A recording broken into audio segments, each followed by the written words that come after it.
મિત્રો આપણે આવી ગયા છીએ વાડીએ તો અત્યારે આપણે શાક બનાવવા માટે મકાઈ ઉતારવાની છે તો વિડીયો જોવા માટે બન્યા રહેજો। હાલો તો આપણે મકાઈ ઉતારવા આવી ગયા છીએ। આ મકાઈ આપણે ઉતારવાની છે, કેટલી મસ્ત મસ્ત મકાઈ છે, કેવી મોટી મોટી।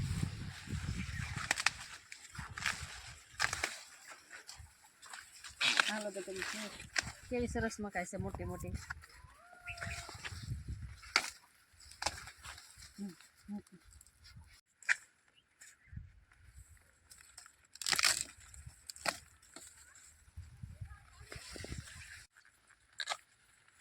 હાલો એટલી મકાઈ ઉતારી છે, હવે આનું આપણે શાક બનાવવાનું છે। હાલો મિત્રો, જય માતાજી।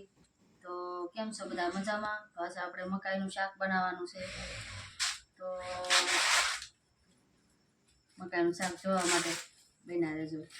મકાઈ ફોલી છે અને પછી બધું કાપવાનું છે, ડુંગળી ને એવું પછી બનાવવાનું છે।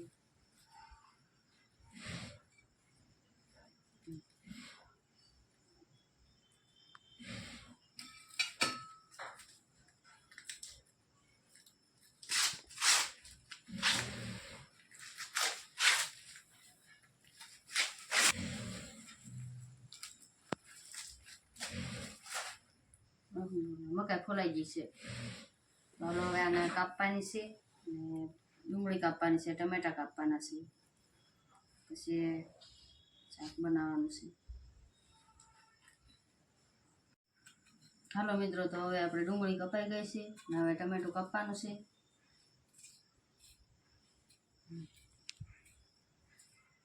हेलो मित्रों, तो આપણે ડુંગળી કાપવાનું શરૂ થઈ ગયું છે। મિત્રો જો તો ડુંગળી કટિંગ થાય છે, મોટી મોટી ડુંગળી કટિંગ થાય પછી એને આપણે મિક્સરમાં જેની ગ્રેવી બનાવવાની છે।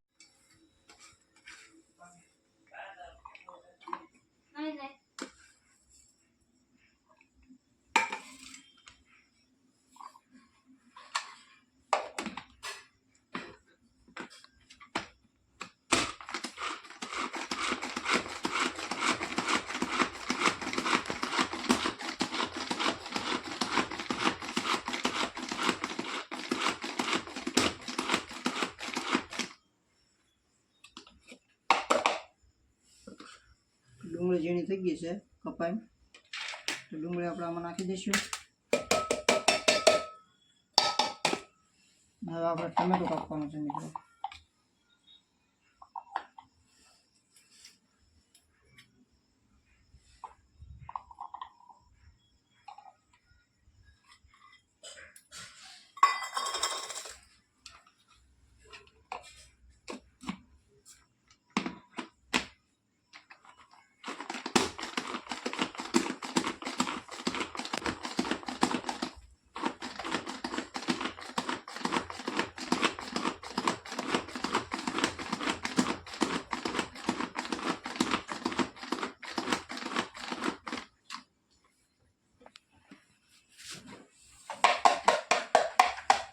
મિત્રો ટમેટાની પણ ગ્રેવી તૈયાર થઈ ગઈ છે।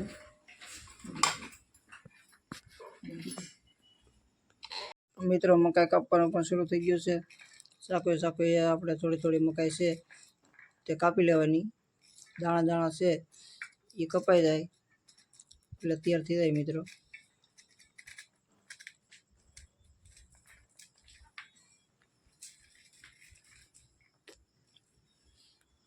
મિત્રો તો આપણે મકાઈ કપાઈને તૈયાર થઈ ગઈ છે, હવે આપણે શાક મૂકવાનું છે મિત્રો।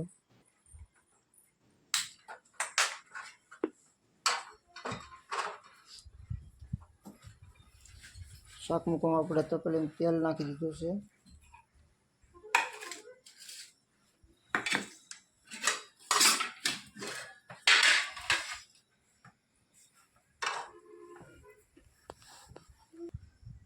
હાલો મિત્રો, તો આપણે હવે આમાં ડુંગળી નાખી દેવાની છે તેલમાં સડવા, તો ડુંગળી નાખી રહ્યા છીએ।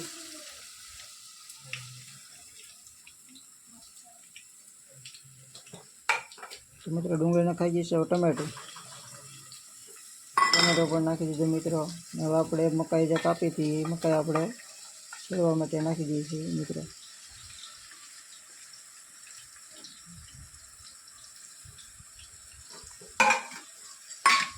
મકાઈ નાખી દીધી મિત્રો।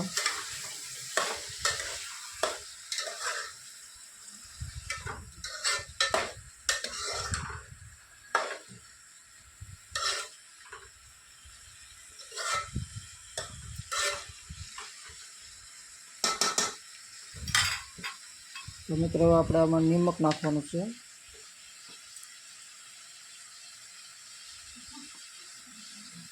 નિમક પણ નાખાઈ ગયું છે મિત્રો. તો હવે આપણે આમાં હળદર, તો હળદી પાવડર નાખી દઈએ. તો મિત્રો હળદી પાવડર પણ નાખાઈ ગયો. હવે મિત્રો આપણે એને મિક્સ કરી લેવાનું છે. નિમક, હળદી પાવડર બધું મિક્સ થઈ જાય ત્યાં સુધી એને હલાવવાનું મિત્રો ધીમા તાપે.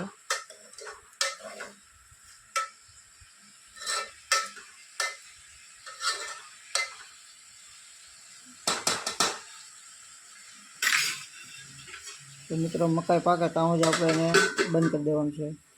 ગેસ ધીમો ધીમો શરૂ રહેવા દેવાનો. ત્યાં સુધી ન સડે ત્યાં સુધી એને ધીમા તાપે સડવા દેવાનું મિત્રો. હાલો મિત્રો, તો હવે શાક તૈયાર થઈ ગયું છે. તો આપણે આમાં ગરમ મસાલો નાખી દઈએ.